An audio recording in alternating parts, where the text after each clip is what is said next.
Hi, my name is Sophie, and for my digital media assignment, I decided to talk about if and how fake news affects American citizens. I studied fake news throughout history in one of my classes last semester, so I have a pretty good understanding of the topic. And to see how the public responded to my question, I decided to post to Facebook, Reddit, and Yahoo Answers. I chose these three sources because I wanted to get input from my friends and family and input from strangers. Going into this assignment, I kept in mind that when mixing social media and politics, you'll generally only hear from the people who are really opinionated because they'll be more inclined to respond to the post. So I mostly chose to post to Facebook because I wanted to hear some opinions from my friends instead of just hearing from strangers who will often take advantage of hiding behind a screen. And since a large portion of Facebook is an older crowd, with 65% of Facebook users being over the age of 35, I thought that this was a good difference from, say, Reddit, who we'll talk about, and they have a much younger following. So unfortunately, though, Facebook statuses usually have a lot less reach than, say, a picture or a video. So I wasn't expecting to get too much engagement there, which is why I ended up turning to Reddit and Yahoo Answers. So over 75% of internet users will read blogs, and since Reddit is the sixth most popular website in the world, trumping certain websites such as Amazon, Twitter, and Netflix, I figured it would be a good contrast to my Facebook post. Reddit's mostly younger people, with about 64% of its audience aged at 18 to 24, and under 10% are over the age of 50. Reddit is also anonymous, so people tend to be more open in their opinions. However, this also opens the door for trolls, so you have to kind of sift through and see who is actually politically informed and politically active and have an idea of what's going on if you were to pose a question about politics, which I did. There are pretty similar demographics on Reddit compared to the demographics of the actual US population. So I did figure that I would get a pretty well-rounded group of responses. And Yahoo Answers was the last website I posted to, and Yahoo's made up of an older, more opinionated crowd. It's lost a lot of popularity since the rise of other better websites such as ask.com. And Yahoo Answers has always been known to have a more white demographic. So I was a little bit concerned going into that. However, I also did know that Yahoo Answers is made up of more opinionated people as well. So I was expecting to get more radical opinions from people. One of the biggest problems with Yahoo Answers is that there is a character limit, which constitutes about 2 tweets worth of writing. So it's also just kind of harder to form your opinion in that condensed amount of space.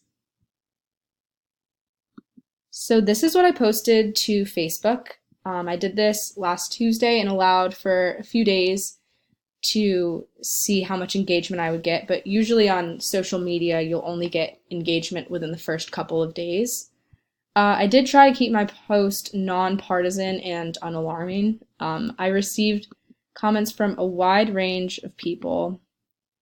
This plays there. I thought that a lot of these responses were super fact-oriented and really detailed, which was awesome.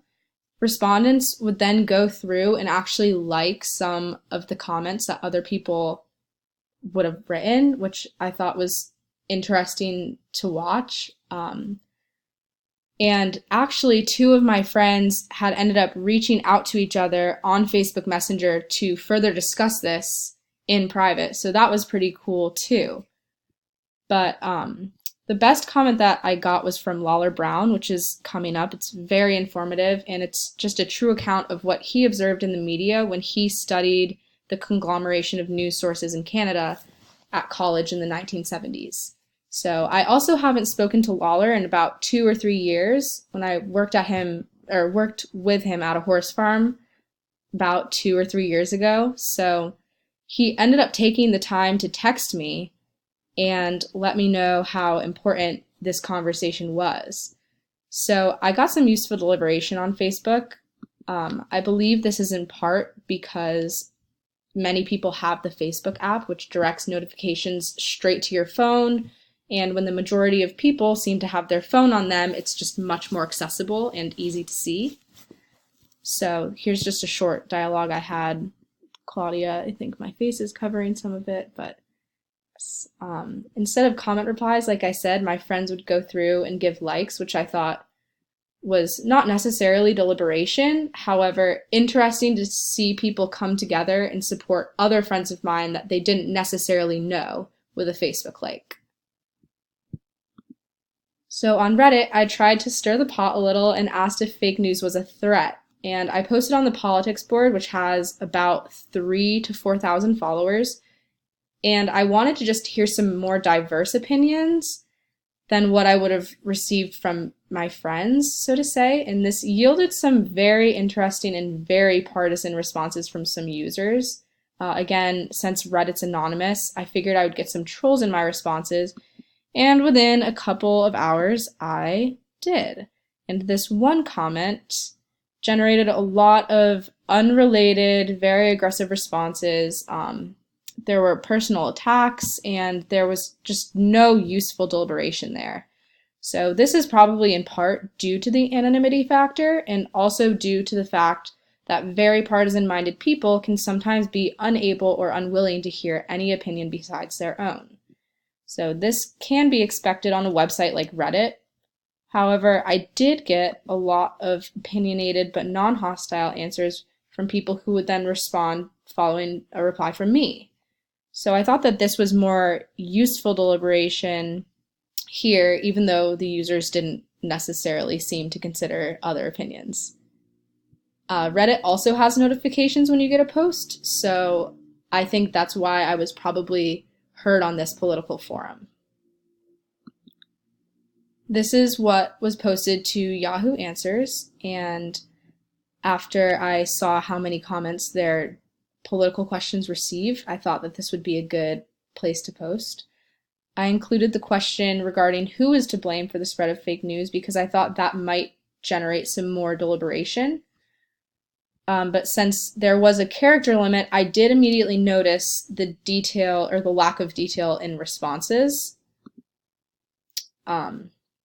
Also, when responding to comments, I never got a reply back. This is probably because of the fact that Yahoo Answers does not notify you when someone responds to you. So I did get some interesting answers. Sally suggested I watch a documentary, so thank you, Sally. I will definitely look into that. Not necessarily an opinion, but that's okay. And some were just plain gibberish, such as this comment from Gerald, who says, "You are all chiefs and you have no Indians, too many rulers." Okay. So my favorite was this response from the taxpayer. I thought that this was just a pretty relaxed answer to my question and didn't really cause that many problems. So I did like this question and this answer, and I thought that it could have generated some useful deliberation. However, like I said before, there's no post notifications, so I don't think that the taxpayer even saw my response to him. I think the biggest reason why deliberation didn't occur was because of how non-aggressive and nonpartisan my question was. On these more anonymous websites where you aren't connected to your friends, people are just searching to create a keyboard war about political dividers like abortion and immigration. And this is still not useful deliberation.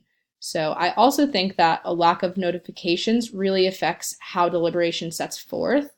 If you don't see that someone has responded to you, the chances of carrying out conversation are just very slim.